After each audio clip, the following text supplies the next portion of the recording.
হেই, আমি স্বাগতা। আমার নতুন একটি ভিডিওতে আপনাদের সবাইকে স্বাগত। সেদিন ছিল সপ্তমী।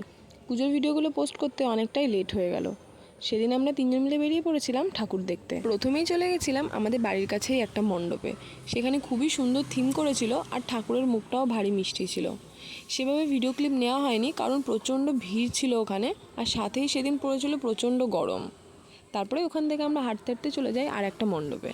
সেখানে গিয়ে দেখলাম সেখানে খুব সুন্দর একটা মেলা বসেছে, আর সাথেই ছোট ছোট বাচ্চাদের নাচের প্রোগ্রাম হচ্ছে। তারপর আমরা কিছুক্ষণ মেলায় ঘুরে নিলাম।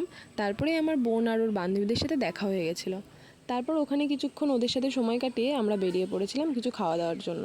দুটো ঠাকুর দেখেই আমাদের প্রচণ্ড খিদে পেয়ে গেছিলো, আর আমরা বুঝে গেছিলাম যে হেঁটে ঠাকুর দেখা আমাদের জন্য না। তারপরে আমরা চলে গেছিলাম কফি ব্রেকে। তারপর সবসময়ের মতনই তাপসী ডিসাইড করে যে আমরা অর্ডারে কী নেব। তারপর আস্তে আস্তে আমাদের অর্ডারও চলে আসে। অর্ডার আসতে দেরি, আমাদের খেতে দেরি নেই। তারপরে আমাদের এতটাই খিদে পেয়ে গেছিলো যে পরের আইটেমগুলোর আর ভিডিও ক্লিপ নেওয়াই হয়নি। আজ তাহলে আসি, দেখা হচ্ছে আপনাদের সাথে নতুন একটি ভিডিওতে। টাটা।